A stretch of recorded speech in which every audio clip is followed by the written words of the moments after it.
Fala galera vascaína, eu sou o Thiago Fontes, falo direto de Brasília, Distrito Federal, trazendo mais um vídeo para o canal. Vamos trocar uma ideia, atualizações sobre tudo que tá rolando no Vasco. Antes, vou pedir uma moral, deixa o joinha, se inscreve no canal que é importante para ele ser indicado no YouTube. Quero falar da minha parceira, 1xBet, é patrocinadora do canal Vascaíno Encerrado. Tô esperando os campeonatos mais interessantes voltarem para a gente vir com umas dicas legais, mas fiz um bilhete para amanhã, tá aqui ó.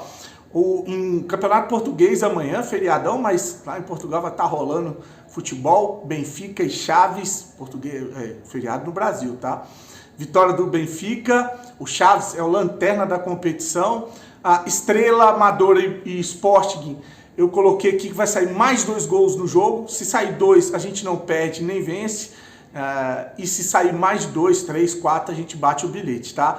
E na Bélgica, gente contra o Standard Liège, esse sim, acima de 1,5 gol, porque se sair 2 a gente abate o bilhete, tá bom? Então tá aí uma dica, eu não anotei a odd aqui, mas acho que deu 1,66, 1,70 por aí, uma odd boa pra gente tentar buscar, tá? O link tá no primeiro comentário fixado, clicou, vai abrir a janelinha, o código promocional pra você me dar uma força é do Cerrado, primeiro depósito ou Pix se fizer, no valor de até R$ 1.200, eles dobram em bônus para você usar no site, na plataforma. A 1xBet é parceira do canal Vascaíno Encerrado 2024. Lembre-se de jogar com responsabilidade e que é para maior de idade.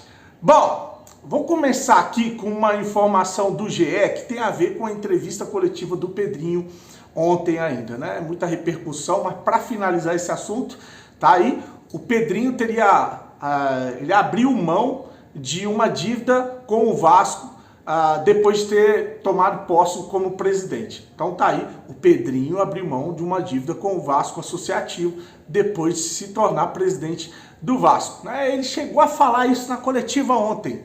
Eu não tenho o trecho aqui, mas ele fala que abriu mão de uma dívida que ele tinha para receber, uns juros, umas coisas assim. O valor da dívida é de R$54 mil.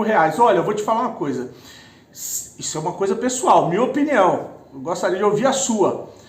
E se fosse eu na situação do Pedrinho, eu não teria ido numa coletiva dizer que abri mão de receber R$54 mil do Vasco. Isso aí é uma piada, né? Deixa que os outros falem. Mas ele ir se gabar disso em uma entrevista coletiva, porque usar isso é querer se gabar sim, né? E lembrar que o Vasco deu muito mais para todos esses jogadores, se todos esses jogadores hoje têm uma vida mais confortável, se têm uma vida mais digna, se têm condições financeiras, se têm filhos em colégios bons, é porque o Vasco deu essa condição. Claro, com o seu merecimento, seu trabalho, enfim, mas tem que ter muita gratidão com o que o Vasco fez na vida de cada jogador desse que chegou e ganhou escola, ganhou estrutura e conseguiu aí se tornar um profissional e viver de futebol, tá? A gente tem que ter a contrapartida também, né? Porque senão fica a gente só falando que é só o jogador, o pobre coitado, é só o jogador que é merecedor. Não, mas a gente tem que ter o mérito do clube também, que conseguiu formar e conseguiu aí fazer com que vários jogadores hoje tivessem uma vida mais digna, inclusive aqueles que não conseguiram se tornar jogadores, que passaram pelo Colégio Vasco da Gama, se tornaram bons médicos, se tornaram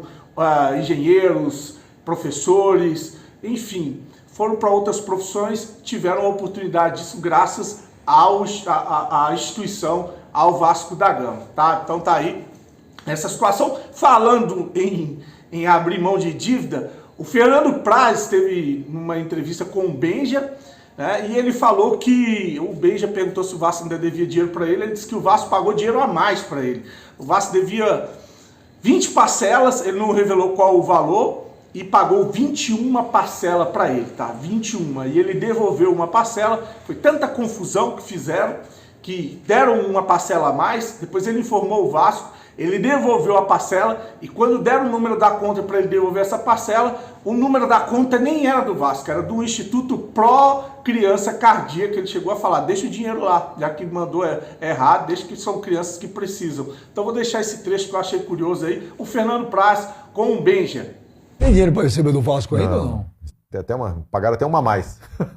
Caramba, hein? Eu devolvi. Como é que os caras pagam a mais? Também não sei. Era um valor X e depositaram eram Y? 20, eram 20 de tanto e eles depositaram 21.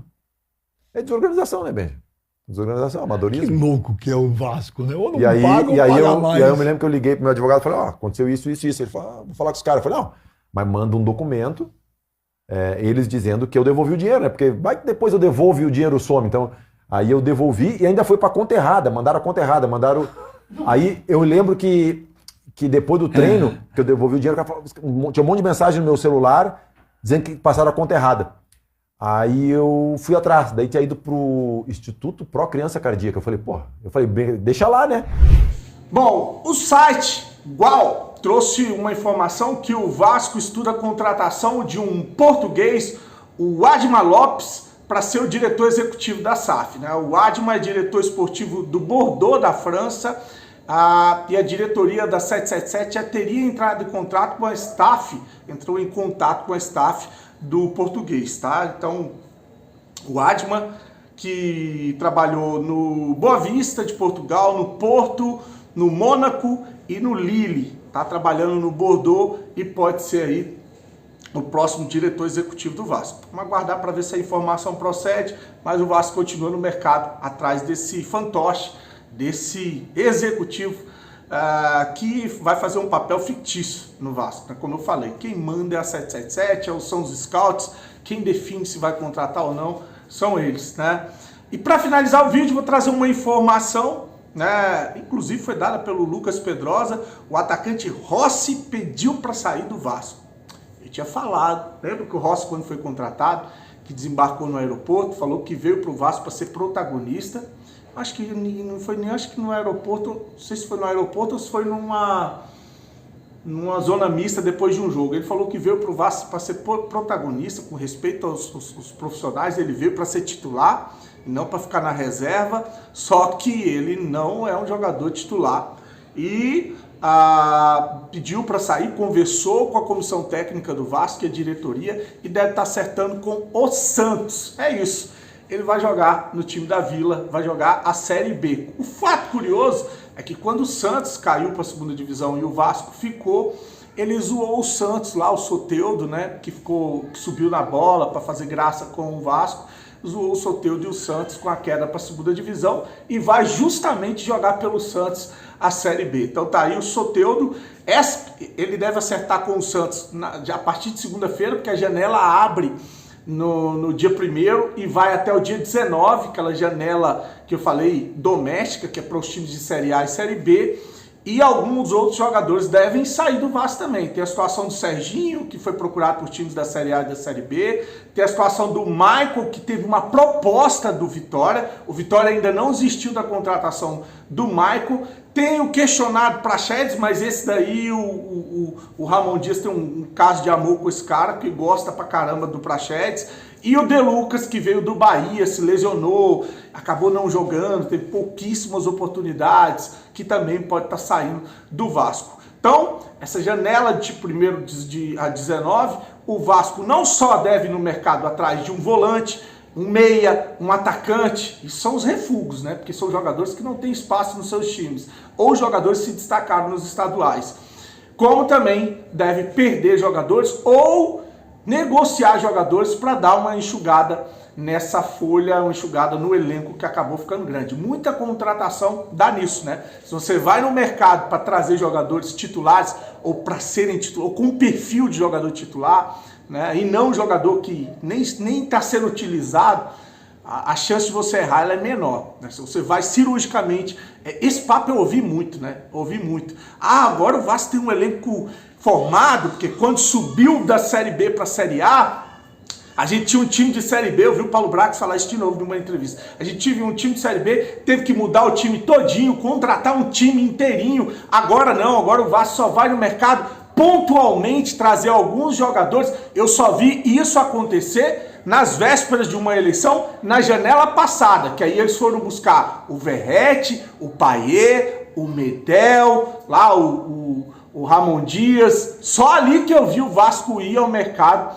buscar reforços para serem titulares e pontualmente. Olha o perfil, jogadores com salários mais altos e com uma idade também mais avançada, que não tem o perfil de revenda da 777. Tem gente achando que o Vasco vai fazer o que fez o ano passado, que a culpa é do Alexandre Matos, que o Paulo Brax é melhor que o Alexandre Matos. Só que não leva em consideração que isso foi desespero e foi jogada política, porque a gente estava com uma eleição batendo na porta e o time batendo aí para cair na segunda divisão. Eu acho que esse tipo de contratação raramente vai acontecer no Vasco. Pode ser que aconteça? Pode. Uma oportunidade, um jogador aí que tá saindo do time, não tem espaço, com uma idade avançada, com um salário mais baixo, vindo 0,800, pode ser que aconteça, mas espera sentado, porque esse tipo de contratação que a gente fez na janela passada vai ser difícil você ver essa empresa safada fazer no Vasco, tá? Se inscreve no canal, desejar uma noite abençoada, fique com Deus e saudações vascaínas.